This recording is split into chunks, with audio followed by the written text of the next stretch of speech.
proposal number 1.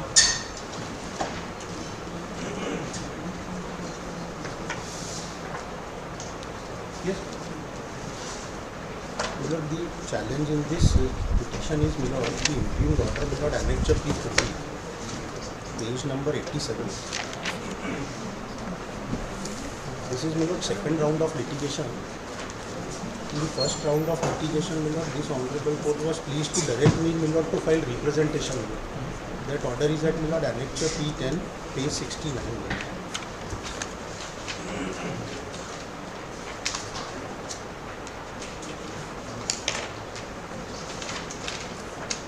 Page 69. 69.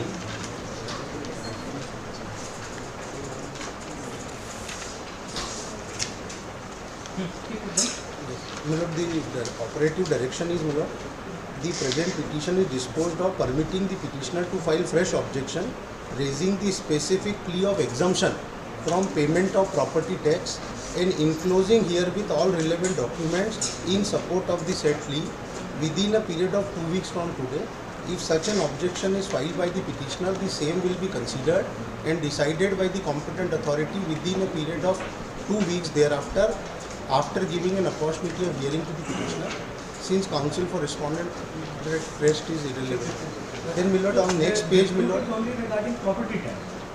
Milord, we are claiming exemption on Only property property tax. That is tax. the only. Yes, other charges, Milord, there is no statutory provision. That's why, Milord, we are not claiming. And, Milord, we have also raised, Milord, the issue that suppose, Milord, if property tax is payable, then, Milord, there are other issues also. Because one of the issue is, Milord, the open land cannot be considered to be included in the annual letting value. Then these are the other issues, Milord, which we have narrated in, Milord, my representation also. So my representation is, Milord, annexure P11 dated 1/10/20. Next page, Milord, after this order. In this representation, Milord, paragraph number 2, if Milord would see, Milord, यह कि प्रार्थी संस्था की संपत्ति को Yashwant club racecourse road Indore के नाम से जाना जाता है। प्रार्थी संस्था की संपत्ति में खुली भूमि, बंगला, आउट हाउसेस, कंपाउंड आदि डॉक्टर रोशन सिंह भंडारी मार्ग इंदौर में स्थित है, जिसे मध्य प्रदेश शासन द्वारा सन 1960 में से भी पूर्व प्रार्थी संस्था को लीज पर प्रदत्त किया था और उक्त लीज समय समय पर मध्य प्रदेश सरकार द्वारा रिन्यू की जाती रही है और अंतिम बार दिनांक 8/7/2004 को दिनांक 17/6/2001 से 30 वर्ष तक के लिए रिन्यू की गई। इस लीज डीड के पूर्व दिनांक 17/6/1976 को मध्य प्रदेश शासन तरफे राज्यपाल द्वारा इस संपत्ति की लीज डीड संपादित करवाई गई थी। लीज डीड दिनांक सो एंड सो की प्रतिलिपि संलग्न। यह कि प्रार्थी की कुल संपत्ति 6,12,000 वर्ग फीट में है और संपत्ति का अधिकांश भाग खुला है। इसमें 71,000 वर्ग फीट भाग निर्मित है। संपत्ति के कोई भी भाग का वाणिज्यिक उपयोग नहीं किया जाता है। यह कि मध्य प्रदेश नगरपालिक निगम विधान 1956 की धारा 136 के अनुसार ऐसी संपत्तियां जिसका स्वामित्व राज्य सरकार का होता है उस पर संपत्ति कर की छूट रहती है। यहाँ यह उल्लेखनीय है कि मध्य प्रदेश नगरपालिक निगम विधान की धारा 138(2) के अनुसार संपत्ति के प्रत्येक स्वामी को स्वकर विवरणी जमा करना आवश्यक होता है। प्रार्थी संस्था के पक्ष में संपादित उक्तानुसार लीज डीड अनुलग्नक A3 और A4 के अनुसार संपत्ति की मालिक व स्वामी प्रार्थी संस्था नहीं होकर मध्य प्रदेश सरकार है और इस कारण से प्रार्थी संस्था को स्वकर विवरणी जमा कराना आवश्यक है। Milord, this is one of the important issue. The return is to be filed by the owner only, because the language under section 138(2) is the owner is to file a return. Since, Milord, we are in the capacity of lessee, so we did not file any return, Milord, till date from 2000 to 2023. We are paying, Milord, the taxes, Milord, as per the demand bill raised by the municipal corporation, so far as other taxes. Then, Milord, the provision has been quoted on the basis of the resolution adopted by the corporation under subsection 1. Every owner of the land or building shall assess the annual letting value of his land or building and deposit the amount of property tax along with a return in that behalf in the prescribed form on or before the date fixed by the corporation, failing which a surcharge at the rate as may be determined by the corporation shall be charged. My lord, the language is कि suppose my lord the owner did not file a return, then the law says my lord only surcharge will be imposed. Then my lord, I am not repeating my lord this. उपरोक्त अनुसार प्रावधान के आलोक में प्रकट है कि प्रार्थी संस्था उक्त संपत्ति की मालिक व स्वामी नहीं और मात्र किराएदार, और मध्य प्रदेश नगर पालिक निगम विधान के अनुसार किराएदार को संपत्ति कर विवरणी जमा कराना आवश्यक नहीं है। यहाँ उल्लेखनीय है कि मध्य प्रदेश नगर पालिक निगम विधान की धारा 136 के तहत राज्य सरकार को संपत्ति कर से छूट होने से जब स्वामी पर ही कर दायित्व नहीं है तो किराएदार से भी वसूल नहीं किया जा सकता। इस कारण से मध्य प्रदेश नगर पालिक निगम विधान की धारा 141 के प्रावधान लागू नहीं। तो milord, the first point milord we have raised is where there is a question of imposition of tax. If milord the lessor is exempted from the payment of tax, the tax cannot be imposed upon the lessor. If lessor is liable, then milord the question of the payment of property tax would arise. Either it would be paid by lessor and lessee. This is the next question. But the question of imposition of the tax, the imposition is to be done milord under the provision of Madhya Pradesh Municipal Corporation Act. Corporation Act says honor is exempted because honor is state government. So the first point milord we raised in imposition. Then milord second para 5, स्वयं इंदौर नगर पालिक निगम इंदौर द्वारा इस तथ्य को मानते हुए सन 2016 तक प्रार्थी संस्था को संपत्ति कर से छूट दी गई। 16 तक milord they have not imposed any property tax. We are paying milord other taxes as per the demand. और प्रार्थी संस्था द्वारा अन्य करों की मद में रुपये 3,27,000 प्रति वर्ष अदा किया जाता रहा है और कोई भी कर बकाया नहीं। Then milord the other points milord we have raised in this. Madhya Pradesh नगर पालिक भूमियों भवनों पर वार्षिक भाड़ा मूल्य निर्धारण नियम 1997 के अनुसार संपत्ति को अलग अलग जोन में विभाजित किया गया और नियम 5 की उपधारा के अनुसार भवन से लगी खुली भूमि को करमुक्त मानकर वार्षिक भाड़ा मूल्य में शामिल नहीं किया जाता। इस कारण से भी इंदौर नगर पालिक निगम द्वारा निर्मित क्षेत्र 71,000 वर्ग फीट का ही कर प्राप्त किया जा सकता है। यहाँ यह उल्लेखनीय है कि निर्मित रचना सन 1960 के पूर्व की होने से मेयर इन काउंसिल प्रस्ताव अनुसार उस पर 30% की छूट दी जाती और तद अनुसार ही वार्षिक भाड़ा मूल्य का निर्धारण किया जाता। यहाँ यह उल्लेखनीय है कि सन 16 के उपरांत संपत्ति की रचना में कोई बदलाव नहीं होने से संपत्ति का पुनर्निर्धारण करने की कोई आवश्यकता नहीं रहती है, और यदि किया जाता है तो निगम को मध्य प्रदेश नगर पालिक निगम विधान की धारा 146 के तहत विशेष सूचना पत्र जारी किया जाना आवश्यक है, जो जारी नहीं किया गया। यह कि इंदौर नगर निगम पालिक निगम द्वारा इस संपत्ति बाबत कोई भी पुनर्निर्धारण कार्रवाई आरंभ नहीं की गई है, न ही कोई सूचना पत्र प्रार्थी संस्था को जारी किया गया। बिना कोई कारण के इंदौर नगर पालिक निगम द्वारा दिनांक 27/3/17 को संपत्ति का निरीक्षण किया गया और कुल रुपये 32,30,259 कर योग्य राशि की मांग वित्तीय वर्ष 17-18 में की गई। सर लॉ ये है कि असेसमेंट हो गया और as per assessment we are paying. If you are saying that कि there is a change after 16 we are not allowing you to exam, then the reassessment is to be done, for which my lord a special notice is to be issued. Then we will file an objection.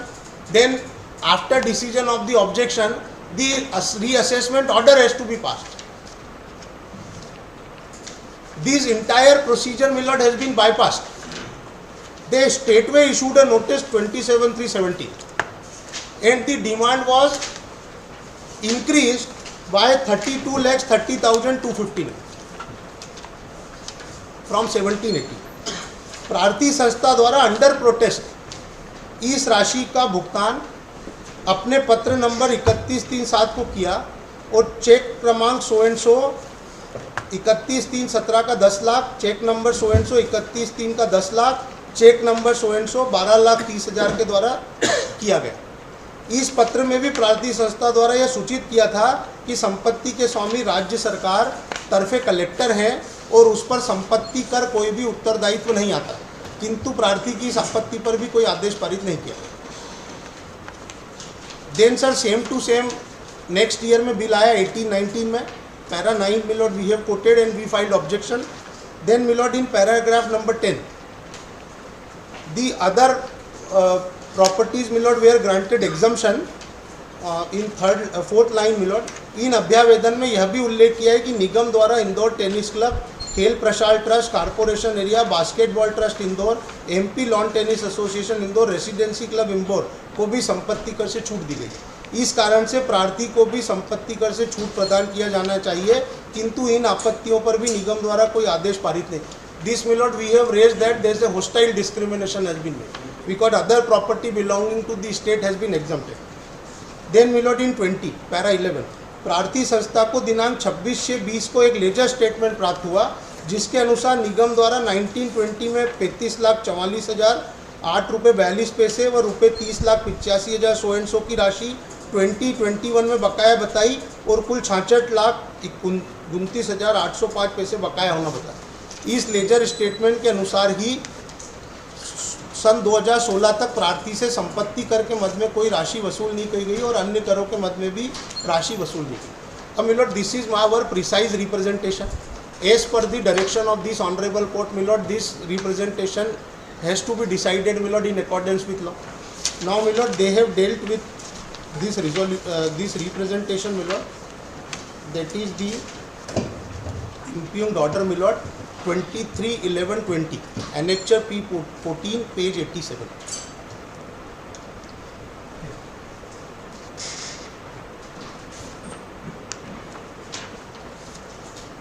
Milord after second paragraph में आपत्तिकर्ता द्वारा page number 87 second paragraph आपत्तिकर्ता द्वारा यह आपत्ति ली गई है कि संस्था यशवंत क्लब का मूल उद्देश्य क्लब के सदस्यों का मनोरंजन, सोशल संपर्क आदि करना है। संस्था का उद्देश्य व्यवसाय करना नहीं होने का उल्लेख कर संस्था के पंजीयन प्रमाण पत्र और रूल्स और रेगुलेशन की प्रतिलिपि प्रस्तुत की गई। उक्त आपत्ति के संबंध में उल्लेखनीय है कि मध्य प्रदेश नगरपालिक निगम अधिनियम की धारा 56 एवं मध्य प्रदेश नगरपालिक भवनों भूमियों के वार्षिक भाड़ा मूल्य का अवधारण नियम 1997 के नियम 2 में परिभाषा द फ के अनुसार भूमि एवं भवन के आवासीय, व्यवसायी या औद्योगिक प्रयोजन परिभाषित है।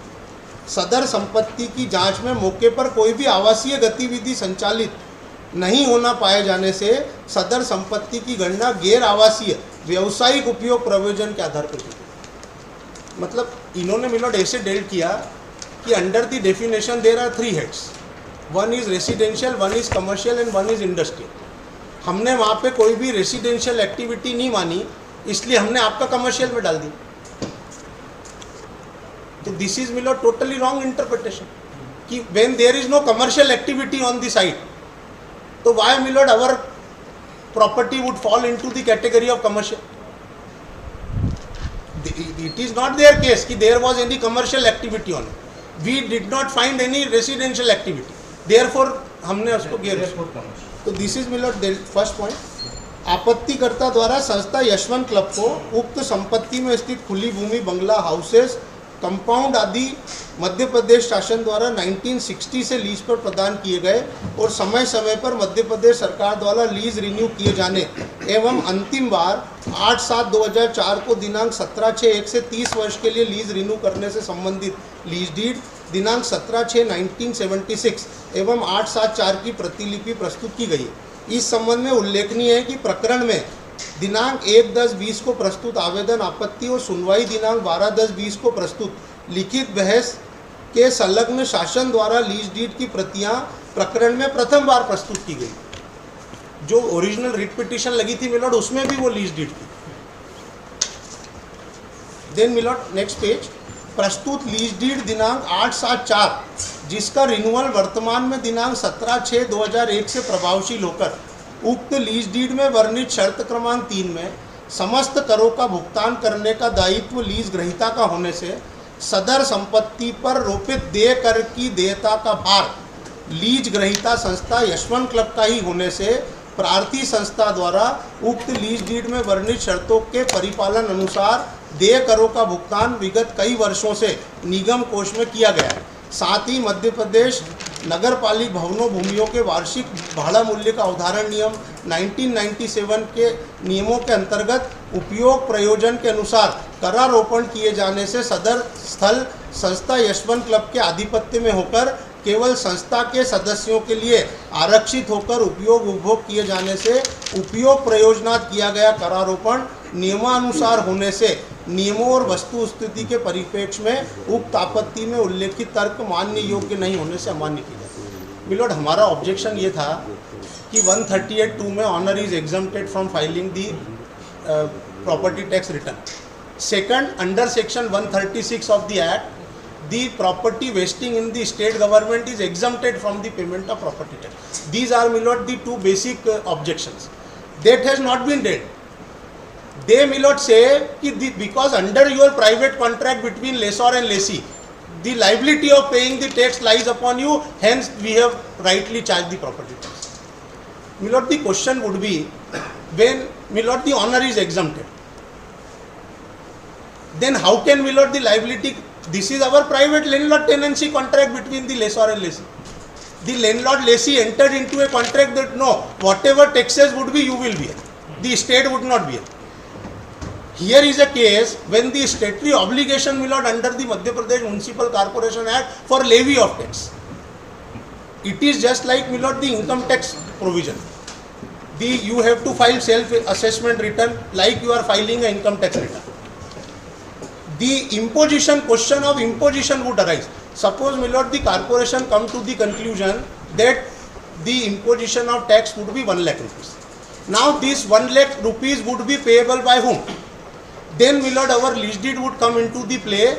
Now the state would say, because of the contract you accepted and own the liability, then you pay the liability. This was not our objection before the corporation. The objection would be no tax, like no imposition can be, no tax can be imposed because this property is a lease property. So whatever is the term of the lease, that is immaterial. Yes, this is, my lord. Liability itself. Yes, this, when there is no, suppose, my lord, if there is liability, then I would be paid. I would pay. That objection has not been dealt. The entire order, my lord, is based upon because under the lease deed you accepted that you will pay the taxes. और language, milord, उसमें lease deed में ये है कि जो भी कर होगा, सपोज, मिलोड, मेरे को म्यूनसिपल एक्ट में, मिलोड, स्टेट को वेस्ट एग्जम्पशन है, बट ऐसे कई लॉ है जिसमें एग्जम्पशन नहीं है। किराएदार को भी टैक्स देना, मैं, मिलोड, सर्विसेज ले रहा हूँ, मुझे टैक्स देना, तो किराएदार को टैक्स देना ही पड़ता है। यहाँ पे लॉ में एग्जम्पशन दिया हुआ है स्टेट को, that's why, milord, we are claiming exemption, और 16 तक आप हमको एग्जम्पशन देते रहे। इसके बाद, मिलोड, जो हमारा सेकंड पॉइंट था ओपन लैंड का, उसको, मिलोड, ऐसे डील किया इन्होंने। सेकंड पैराग्राफ, आपत्तिकर्ता द्वारा उक्त संपत्ति कुल क्षेत्रफल 6,12,000 वर्ग फीट और संपत्ति का अधिकांश भाग खुला होकर केवल 71,000 वर्ग फीट भाग निर्मित होने एवं संपत्ति के कोई भी भाग का वाणिज्यिक उपयोग नहीं होने का उल्लेख। उक्त आपत्ति के संबंध में उल्लेखनीय है कि निगम कंप्यूटर रिकॉर्ड में, Milord, our right from the objection is there was no assessment order. There was no assessment proceeding. They accepted it. They have calculated on the basis of their computer record. First, Milord, there must be an order, and then, Milord, according to that order, the computer ledger statement is to be prepared. Computer record में खाता number so and so अनुसार दर्ज संपत्ति में खुली भूमि 3,25,712 वर्ग feet एवं निर्मित क्षेत्रफल का भूतल पर 40,373, प्रथम तल पर 28,038, द्वितीय तल 3350 वर्ग फीट है, जिसके अनुसार खाते में दर्ज भूभाग खुली भूमि 3,25,712 प्लस भूतल निर्मित भाग सो एंड सो कुल 3,66,000 वर्ग फीट पर ही करारोपण। As per, milord, their computer statement they have included open land, पर हमने बोले 6/12 पे नहीं लिया, हमने 3/66/85 पे लिया, जबकि प्रकरण में प्रस्तुत लीज डीड और लिखित बहस के बिंदु क्रमांक 3 के अनुसार सदर संपत्ति का कुल भाग 6/12 होने से शेष भूभाग 2/45 का क्षेत्रफल करारोपण हेतु गणना अभी सम्मिलित नहीं है। अतः आपत्तिकर्ता की यह आपत्ति भी निरस्त की जाती है। अब milord there is clear provision under rule 5, either milord you levy the tax on building or land attach to the building shall be exempted. This is milord rule 5। Rule 5 of milord this Madhya Pradesh नगर पालिका भवनों भूमियों के वार्षिक भाड़ा मूल्य का अवधारण नियम 1997। May I read milord only proviso clause? This is one line. Rate of annual letting value. No milord, rate of annual letting. इसका मिलोड प्रोविजो है, परंतु यह कि ऐसी भूमि जिस पर कृषि हो रही है, एक कैटेगरी ये है मिलोड जिस पे एग्रीकल्चर हो रही है, तथा भवनों के संलग्न रिक्त भूमि, मार्जिनल ओपन स्पेस वार्षिक भाड़ा मूल्य की गणना के प्रयोजन से मुक्त हो। भवनों से संलग्न रिक्त भूमि, तो levy is upon milord the building and the land attach to the building shall be exempted,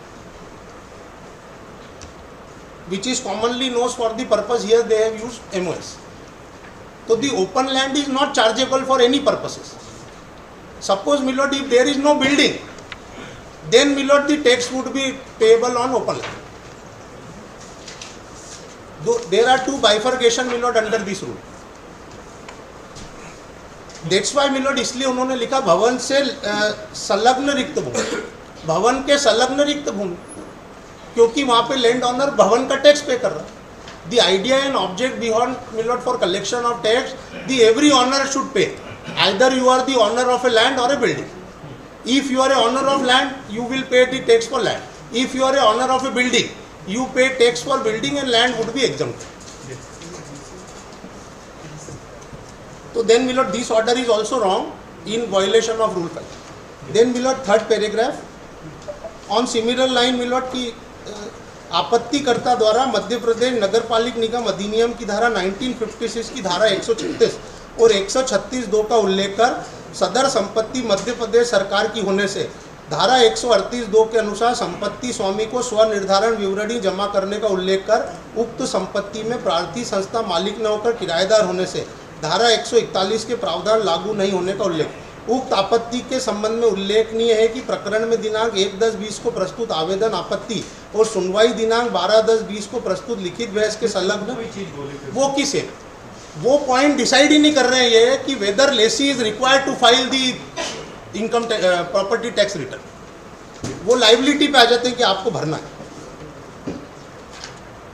then milord जो एग्जम्पशन हमको 16 तक मिल रहा था उसको इन्होंने डेल्ट किया है मिलोड पेज 89 सेकेंड पैरा में। आपत्तिकर्ता द्वारा उल्लेख किया गया है कि सदर संपत्ति के खाते पर वर्ष 2016 तक संस्था को संपत्ति कर से छूट प्रदान की गई। प्रार्थी संस्था द्वारा अन्य देय करों के मद में 3.27 प्रतिवर्ष अदा किया जाता है। उक्त आपत्ति के संबंध में उल्लेखनीय है कि प्रार्थी संस्था को तत्कालीन परिषद द्वारा धारा 136(e) के अंतर्गत चैरिटेबल ट्रस्ट के मान से संपत्ति कर में छूट दी गई। 16-17 में सदर संपत्ति की जांच में प्रार्थी संस्था को धारा 136(e) के अंतर्गत छूट की पात्रता नहीं पाई जाने से 16-17 से देय करों की मांग संशोधित कर देय करों की मांग नियमानुसार संशोधित किए जाने से उक्त आपत्ति में उल्लेखित तथ्य मान्य है। Milord for that purpose I am referring milord section 143।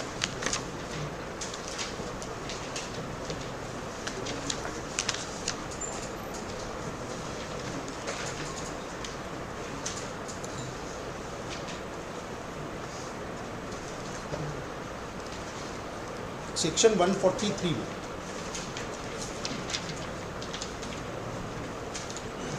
(143)(1) is for first time imposition and now they want to change कि 136(3) में हम दे रहे थे अब नहीं मिलती आपको, तो then what would be the procedure? This is milord 143(2). The commissioner may instead of making a new assessment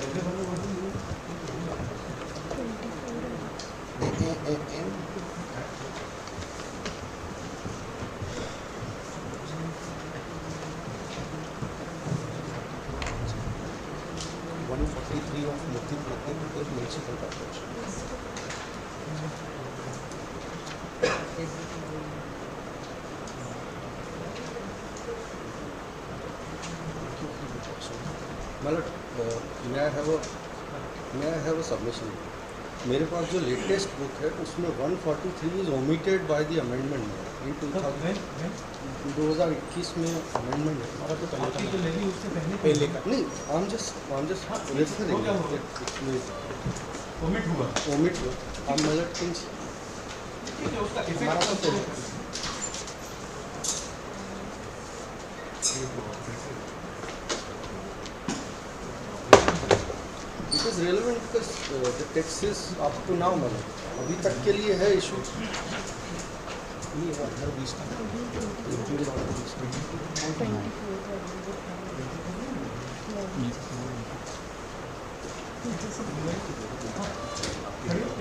Milord 143(2). 143(1) is Milord for the first time assessment. Now Milord they want कि there it is a change. So then 143(2) Milord, the commissioner may, instead of making a new assessment every year, yes.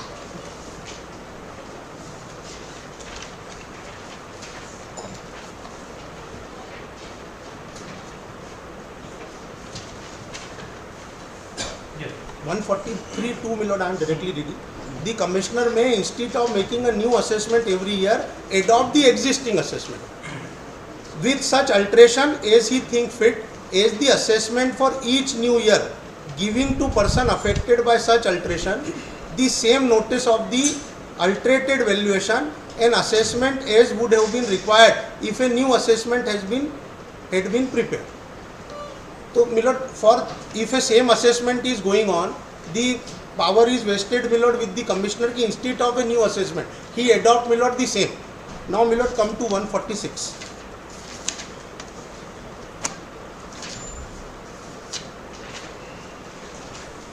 Yes. Now Milord, they are increasing the valuation. Notice when valuation made for the first time is increased. 16 तक इनका ये कहना है कि हम we are granting exemption. Now we are increasing क्योंकि आपको exemption नहीं है. The commissioner shall in all cases in which any land और building is for the first time valued or in which the valuation of any land और building previously valued is increased under section 143 give special notice thereof to the occupier of the same, and when the valuation is so increased, the notice shall contain a statement of the ground of increase.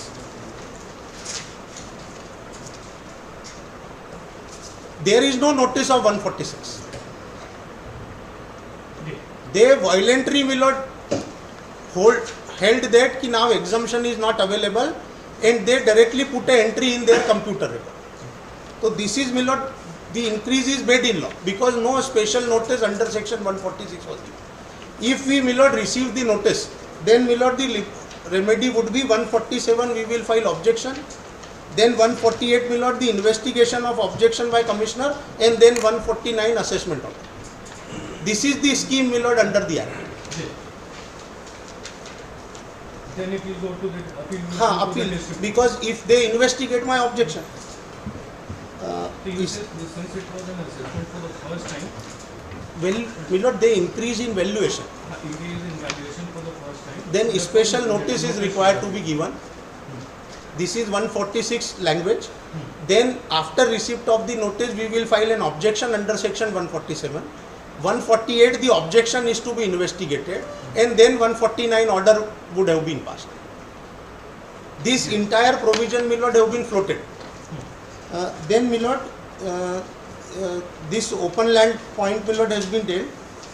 Third paragraph Milord, आपत्तिकर्ता द्वारा नियम 5 की उपधारा के अनुसार भवन से लगी खुली भूमि को करमुक्त मानकर वार्षिक भाड़ा मूल्य की गणना में शामिल नहीं किए जाने का उल्लेख कर केवल निर्मित क्षेत्र 100 एंड 100 को करारोपण योग्य बताकर उक्त भवन 60 से पूर्व का होने से 30% की छूट के अनुसार वार्षिक भाड़ा मूल्य का अवधारण किए जाने का उल्लेख. मिलोड, यदि ये असेसमेंट प्रोसीडिंग चालू करते रीअसेसमेंट प्रोसीडिंग,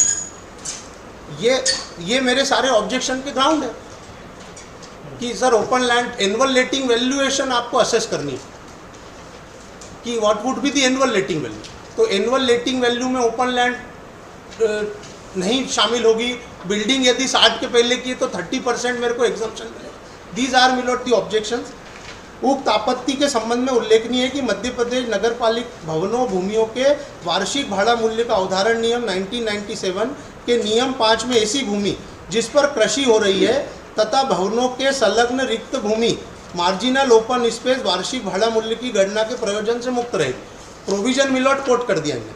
सदर संपत्ति में निर्मित भवन का भूतल 40,373 वर्ग फीट, प्रथम तल 28,038, द्वितीय तल 3350 पर दर्ज है, जिसके संलग्न एमओएस के क्षेत्रफल को छोड़कर। मिलॉट लैंग्वेज लॉ की यह है कि the entire building and land, इन्होंने बिल्डिंग के एमओएस को छोड़ दिया, बोले बाकी इंक्लूड होगा।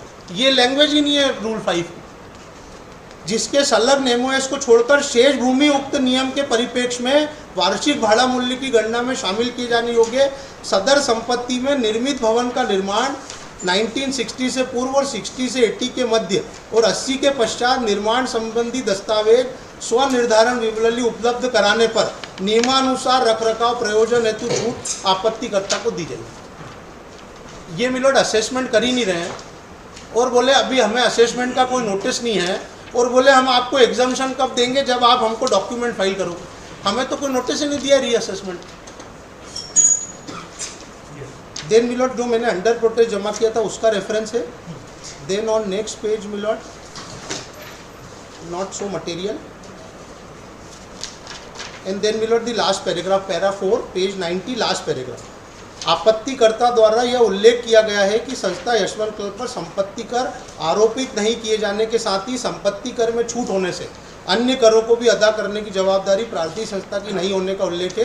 उक्त आपत्ति के संबंध में उल्लेखनीय कि प्रार्थी द्वारा प्रस्तुत लीज डीड दिनांक 8/7/4 जिसका रिन्यूअल वर्तमान में 17/6/1 से प्रभावशील होकर शासन द्वारा निष्पादित उक्त लीज डीड में वर्णित शर्त क्रमांक 3 में समस्त करों का भुगतान करने का दायी लीज ग्रहीता का होने से सदर संपत्ति पर रोपित देय करों की देयता का भार लीज ग्रहीता क्लब पर है। साथ ही भवनों के सो एंड शो के अनुसार आधिपत्य भी क्लब का होने से उपयोग न होने से अमान्य की जाती है। और यहाँ से मुझे मिलोट नियमानुसार स्वघर की कर 30 दिन में जमा कराने का ऑर्डर। तो milord in nut and shell milord my substance my link of argument is milord kindly consider milord section 136।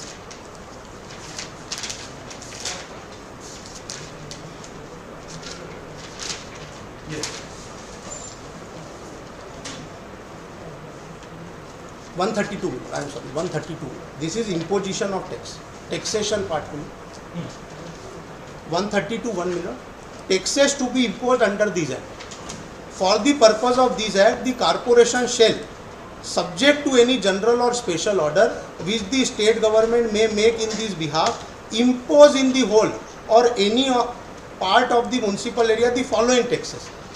A is milord a tax payable by the owners of building or land situated within the city with reference to the gross annual letting value of the building of land called the property tax. 132 1A में milord ये provision है कि property tax imposed upon the owner. Then milord the question of payment of liability कि कौन pay करेगा। तो this when this imposition is made in law then milord everything would go. And now milord the exemption provision is 136.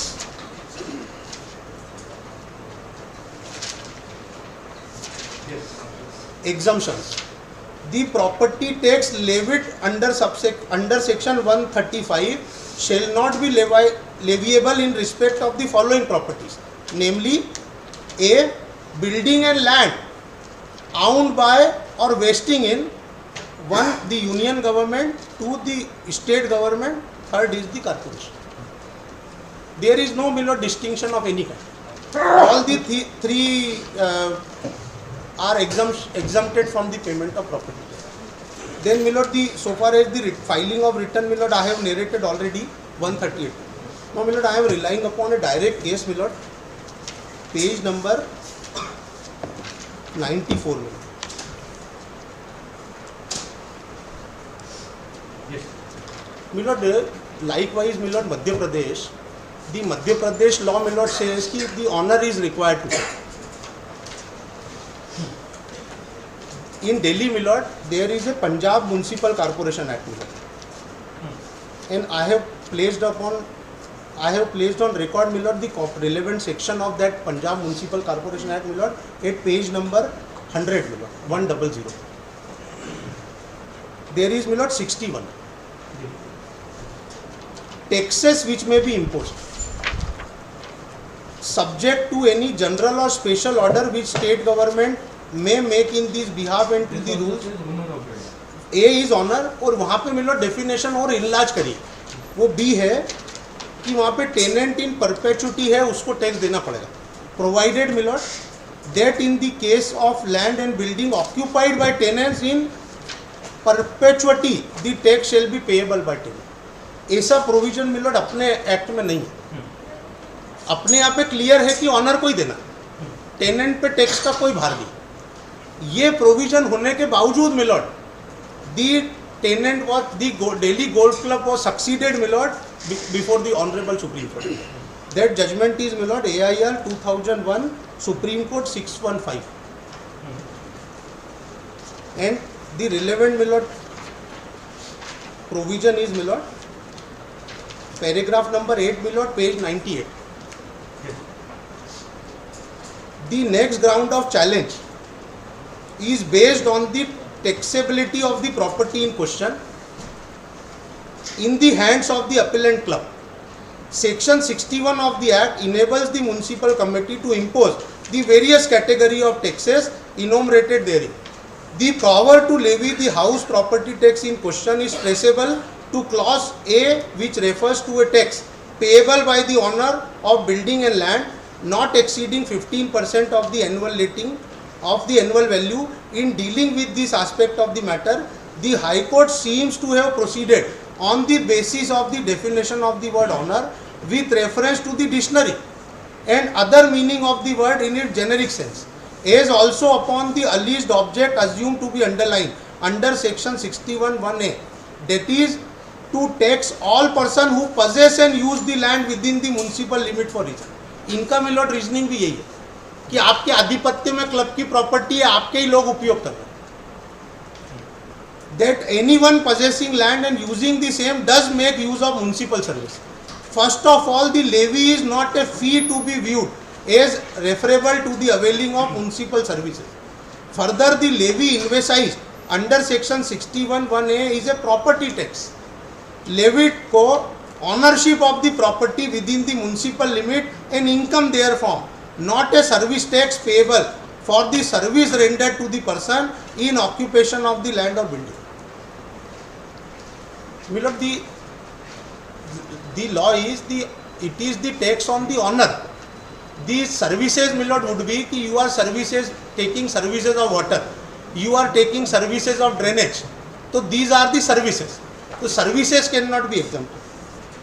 That apart, the Act itself has a definition of its own, rendering it unnecessary to delve into the general connotation of the word. And section 311 defines honor to include the person for the time being receiving the rent of land and building, or either of them, whether on his own account or as an agent or trustee for any person or society or for any religious or charitable purpose, or who would so receive the same if the land or building were let to a tenant. In a contrast, clause E and EE of subsection 1 of section 61 specifically enables the levy of tax envisaged therein on the occupier for availing of civic service and amenities.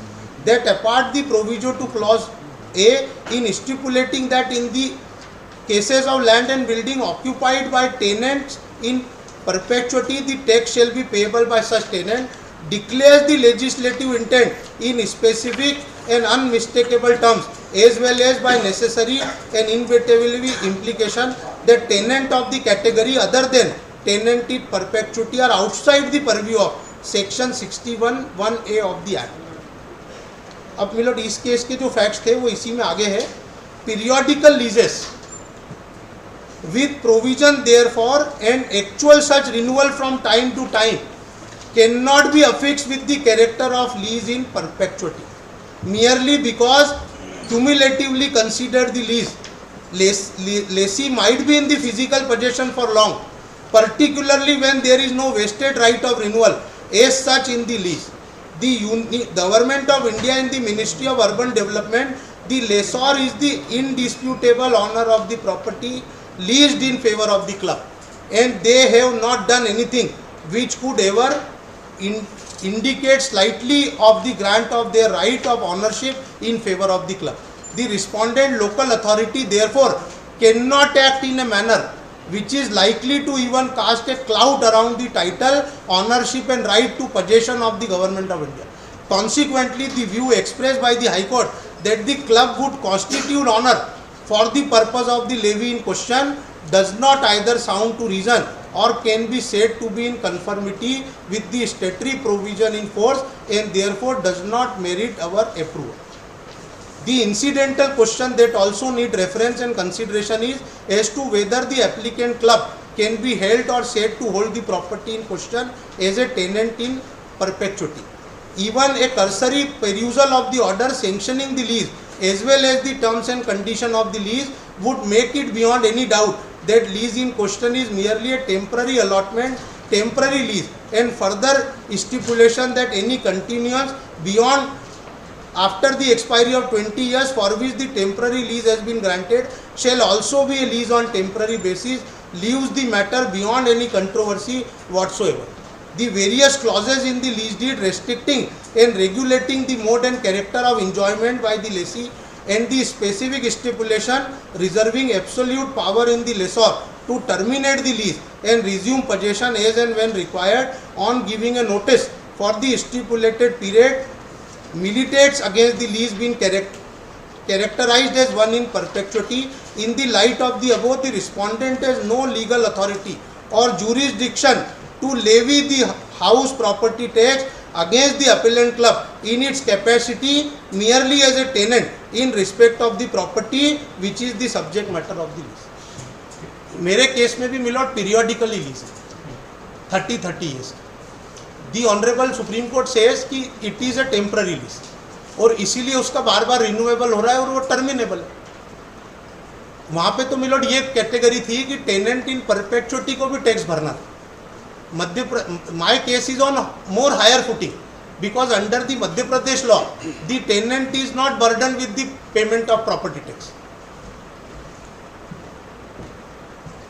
Then below this for the reason judgment is set aside, the appellant club is not liable to be levied with or directed to pay house property tax in respect of vacant land and the land and building put up by the lessor and owned by it and let it to the club as part of the demonstration. Para 10 मिलोट A. अब मिलोट जो मेरी lease deed है उसका मिलोट आपको मैं relevant terms I am referring 11 and 12. Yes. The lessor shall have a right to terminate this lease at a 1 month notice in case of bungalow is required by government. At the termination of lease, the lessee shall hand over the bungalow, outhouse, so and so. और ये 34 तक अभी this is a periodically. In both the category, my lord, I would fall under the category of a lessee. Lessee is not liable to pay the property tax. If my lord this point goes in my favor, then other issues are irrelevant for the purpose of determination, and the impugned order is totally my lord bad in law. First of all, my lord, the position of the petitioner club is the first point which is very important to determine this issue is that whether it is a charitable institute or sanstha or not. So, for that, I am not saying that I am a charitable institution. Please, I did not interrupt you. You let me, may I kindly read, section 136E. 136E. E of Municipal Corporation. What they are reading is 136 is not an absolute section, an isolated section which overpower and override everything. So, this 136 would be interpreted in respect of the other sections also. So, 136 E भवन तथा भूमिया या उनके भाग जो अनन्य रूपेण सार्वजनिक उपासना या सार्वजनिक खैरात जैसे मस्जिदें, गिरजाघर, धर्मशालाएं, गुरुद्वारा, चिकित्सालय, औषधालय, अनाथालय दरिद्रशालाएं पीने के पानी के स्रोत, पशुओं के उपचार तथा देखरेख के लिए रुग्णावास या सार्वजनिक कब्रिस्तान या मृतकों की अंतिम क्रिया के अन्य स्थान के लिए उपयोग में लाए जाते हैं. So मतलब they are not coming in, they are not falling into that category. First thing. Second thing is मतलब ये 136 जो है वो state government is the owner of the land, but it does not mean मतलब that the occupier may not be imposed levy. Now मतलब second relevant section is 138(2) मतलब 138(2). They have raised in the petition a ground कि they are not a profit making body to demolish the argument of the corporation कि that they are commercial, they are using it commercial or not. भवन तथा भूमि का कर योग संपत्ति मूल्य 138(2) मतलब I'm reading 138(1) से 138(1) मतलब इस अधिनियम के तत्समय प्रवृत्त किसी अन्य विधि में अंतर्विष्ट किसी बात के होते हुए भी किसी भूमि या भवन का चाहे उससे आमदनी होती हो या नहीं, यथास्थिति किसी भवन का भूमि के सन्निहित कंस्ट्रक्टिव एरिया प्रति वर्ग मीटर के आधार पर उस क्षेत्र पर ऐसा भवन भूमि स्थित है जिससे उसकी अवस्थिति, स्थिति और प्रयोजन जिसके लिए उसका उपयोग किया जाता है, उसका लाभप्रद उपयोग करने वाले व्यक्ति के लिए उसकी क्षमता, भवन के सन्निर्माण की गुणवत्ता, अन्य सुसंगत तथ्यों पर विचार करते हुए ऐसे नियमों का जैसा कि राज्य सरकार द्वारा बनाए जाएंगे अध्ययन रहते हुए निमित्त अंगीकृत किए गए निगम के संकल्प के अनुसार अवधारित किया जाएगा. So मतलब tax may be levied upon the bodies who are not even earning the property, या they are claiming it that they are not earning the, they are not taking the benefit of any, या they are not the profit making body मतलब. And मतलब these are the ये उपयोग के बारे में जो specifications आए हैं, they are exactly coming and falling into that category कि they are running a club. It is ये क्या activities चलाते हैं? They have claimed it to be the excursions activities club मतलब they are running the activities which are for time passing time and excursion और मनोरंजन के साधन की activities they have claimed in their own petition मतलब. So मतलब this 136 may not be read into isolation कि that exemption is absolute, that whosoever it takes the government land and then uses it for the different purpose, there are different sections मतलब. Now मतलब the 138(2) मतलब धारा 2 उपधारा 1 के अधीन निगम द्वारा अंगीकृत किए गए संकल्प के आधार पर भूमि या भवन का प्रत्येक स्वामी अपनी भूमि भवन का कर योग्य संपत्ति मूल्य का निर्धारण करेगा तथा इस निमित्त विहित प्रारूप में एक विवरणी के साथ संपत्ति कर की रकम निगम द्वारा नियत की गई तारीख को या उसके पूर्व जमा करेगा, जिसमें असफल रहने पर ऐसी दर से जैसे अधिभार जैसा कि निगम द्वारा अवधारित किया जाएगा मे बी इम्पोज. ना मतलब वन मोर इम्पॉर्टेंट सेक्शन मतलब सेक्शन 141 ऑफ म्यूनिसिपल कॉर्पोरेशन. संपत्ति कर का भुगतान करने का उत्तरदायित्व. धारा 135 के अधीन किसी भूमि या भवन पर प्रभारित तथा उद्ग्रहित किए गए संपत्ति कर का भुगतान मुख्यतः उसके स्वामी द्वारा किया जाए. दिस मुख्यतः वर्ड इज वेरी इंपॉर्टेंट मतलब it gives space to impose the tax on the other person other than the owner मतलब मुख्यतः उसके स्वामी द्वारा किया जाएगा. उसके बाद फिर सेक्शन 2 सब सेक्शन 2 है मतलब स्वामी पर प्रभारित तथा उद्ग्रहित किया गया संपत्ति कर भूमि या भवन के किसी अधिभोगी से भी उन परिस्थितियों में, उस रीति में तथा उस सीमा तक वसूल किया जा सकेगा कि इस अधिनियम में उपबंधित किया गया है या इस अधिनियम के अधीन बनाई गई उपविधियों या बनाए गए नियमों के अधीन उपबंधित किया गया. So Malad 136 is not an absolute bar to collect the tax on the occupier Malad. And then Malad, the other objection of my learned friend was that there was no assessment order. Malad, in respect of that submission, my response is that Malad, they did not challenge, they did not apply, they did not object it. That whether we did not even reassessment, they did not raise this objection in their own petition. Malad, they did not raise this objection in their petition and they were at length arguing on the same point that assessment was not done. Since it was they were taking the benefit of charitable institute. Whose fault was that? It is a different issue. But what my submission is, my lord, if they did not fall in that particular category, and if we realize that they did not in any manner come into that particular category, मतलब at any time we have a right, because we are the government body. We can't let कि एक गलती हो गई तो वो गलती अब अगले कई सालों तक चलती रहेगी. So they are claiming negative parity, मतलब कि अगर एक बार गलती हुई one thing तो it should continue. First thing. Second thing, if it is done with somebody else, then we are also claiming the same. They did not raise, मतलब they did not come up with the bona fide intention also. Why? Because they did not object कि आपने reassessment नहीं किया है. Otherwise, they could have easily filed the application कि भाई अपने raised an objection. We did not follow. It is not on record in this petition, मतलब. But what they did not do, उसके बाद की आपत्ति तब नहीं ली जा सकती है जब हमने कोई गलत काम किया. मतलब आपत्ति may be raised when we did not follow the procedure. So they did not object to that. But in this petition also they are not raising malat ki we did not assess. We did not reassess that. So the petitioner does not raise this point in this petition also. We can't answer that. But I am answering it. It was not done. Now second issue is that this exemption and this complex question of whether the open land and the building, whether may be levied or whether may be imposed tax or not. For that issue, I am just submitting one thing. It is a club which has adjacent a very big piece of land. Whether it can come into the MOS definition or not, this is also one of the question.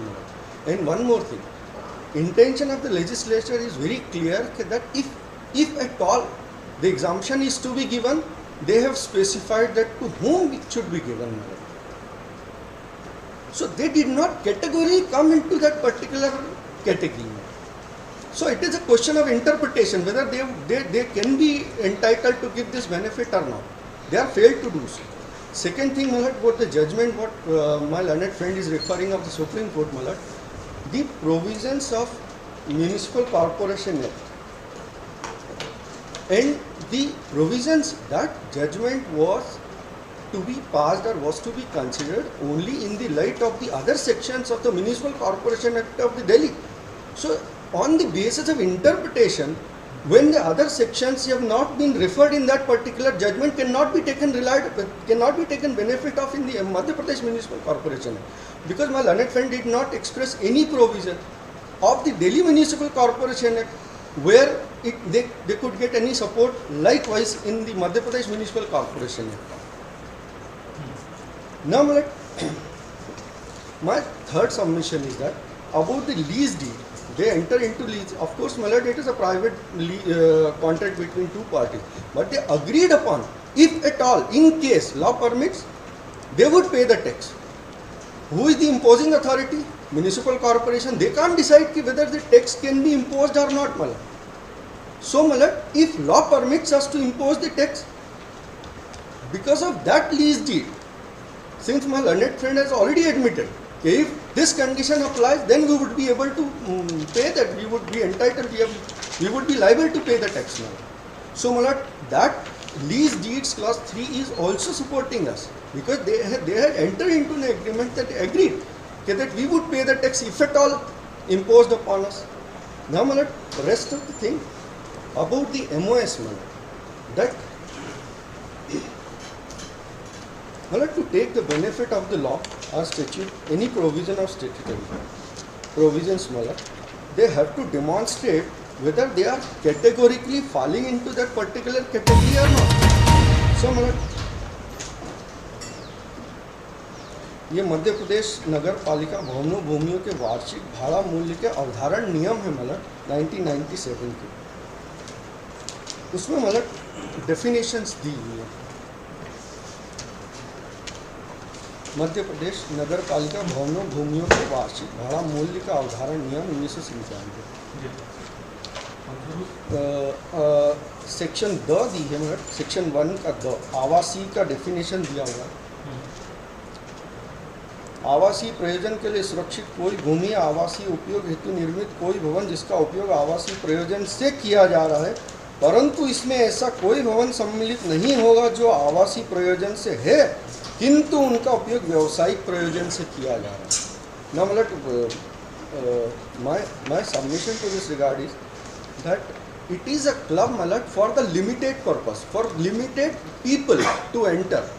They have very strict rules to get the admission or to get the patrata, eligibility to be the member of that particular club malad. So it is not for the public purpose, not for आवासी. तो ये आवासी की category में नहीं आते. They are claiming. Of whether they are coming into the agricultural activities which has been exempted, they are not. They are not. So Malad, it is the question before this honorable court is that Malad, whether a body who is running an activity which is not for the purpose of public benefit or public at large can be exempted this much of huge amount of tax liability, Malad. It goes into crores of rupees, Malad. And what benefit would society get of this? So it is a question of interpretation and it should go in the favor of the legislative intention कि whether अगर ऐसी कोई society activity को अगर देने का कोई प्रयोजन होता तो it would have been included in that.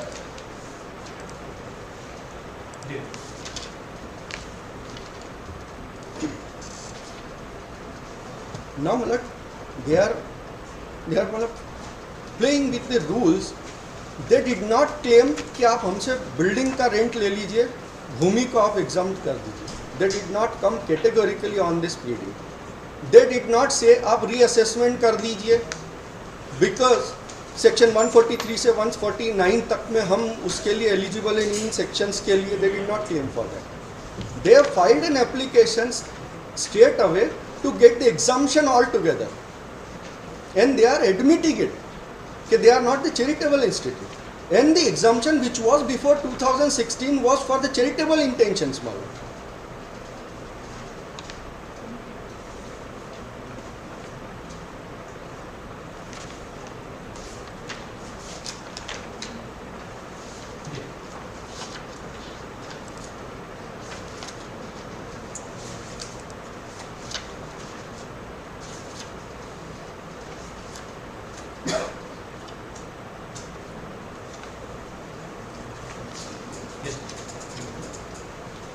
Now, my last submission is that first thing that this judgment cannot be relied upon because it is not on a particular act of Madhya Pradesh Municipal Corporation.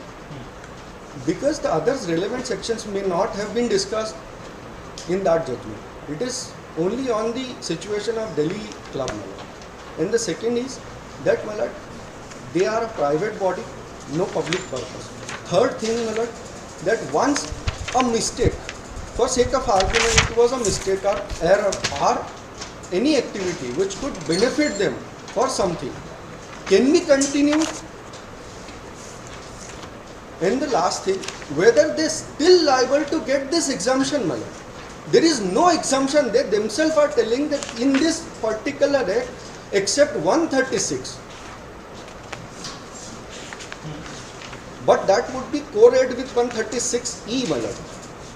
And occupier को भी impose किया जा सकता. That cannot be interpreted in isolation, Malad.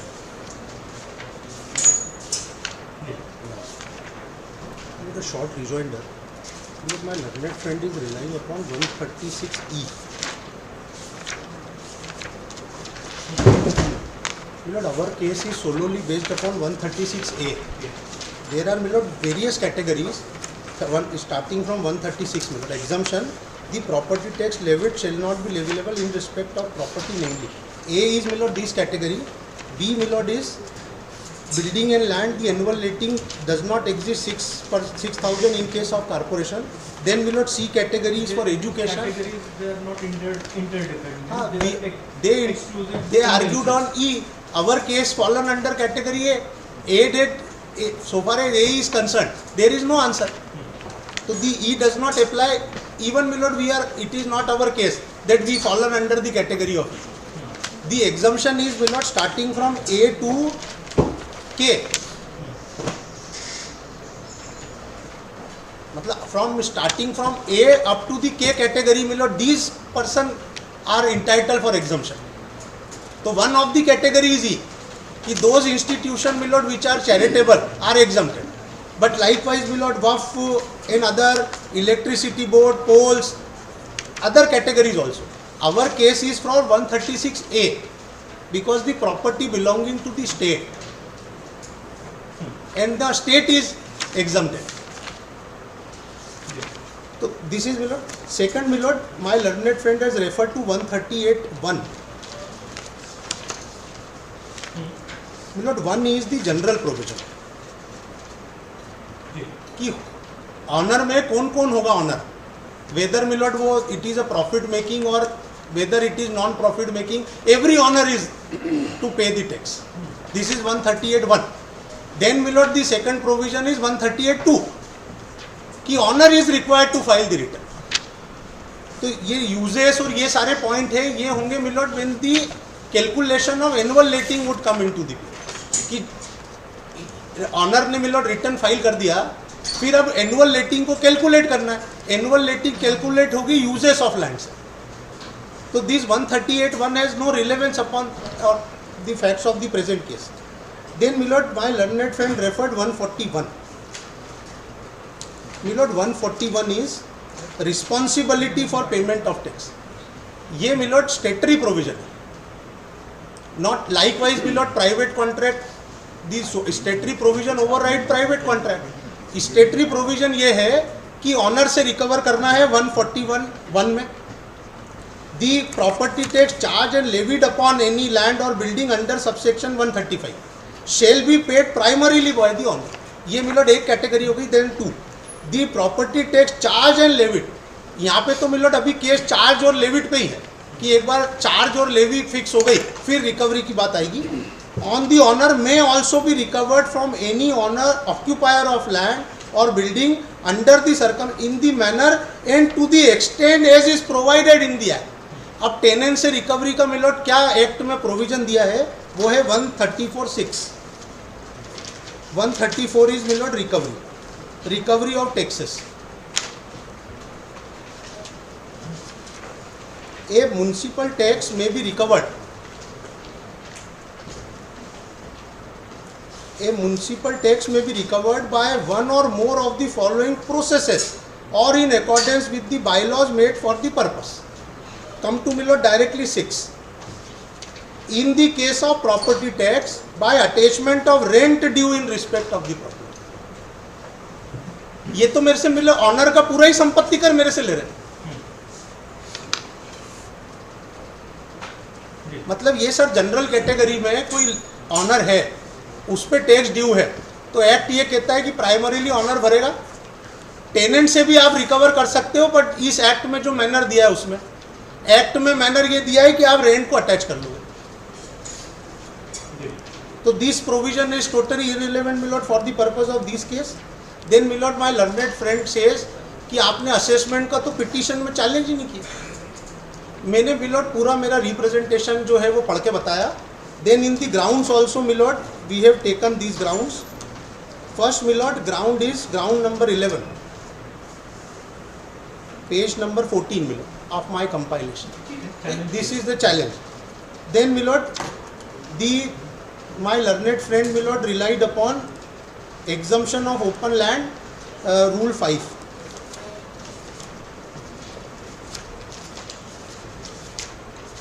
Milord, there is no other interpretation what has been mentioned milord in rule 5. rule 5 में ये लिखा है भवन के संलग्न रिक्त भूमि, and there is no other definition milord.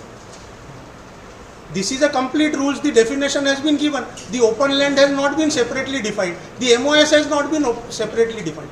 Only definition part is milord starting from 2A to 2J.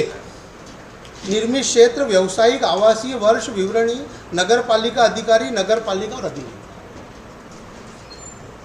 तो the open land is clearly milord exempted from payment of property tax. Now milord coming to Delhi golf case. The 61(1)(a) provision is paramaterial milord provision to 132. 132(1)(a) milord I just pointed out. 61 भी same to same है, कि imposition कैसे होगा, यही मिलोट 61 में है, Texas विच में भी इम्पोज, यहाँ पे भी मिलोट लैंग्वेज यही है 132 का, imposition of taxes. There is no different milord, even milord the my case is on better footing because under the Punjab Act even the tenant is liable for payment of tax. Here to under the Madhya Pradesh law the tenant is absolutely milord exempted from payment of property. Milord, my one submission is milord, they are milord still milord and trying milord for making recovery on, despite milord an oral assurance given before this honorable court on 10th of milord this month milord they went milord along with their officer for closing down the law. So till milord the final outcome of this case milord the entry order may be passed.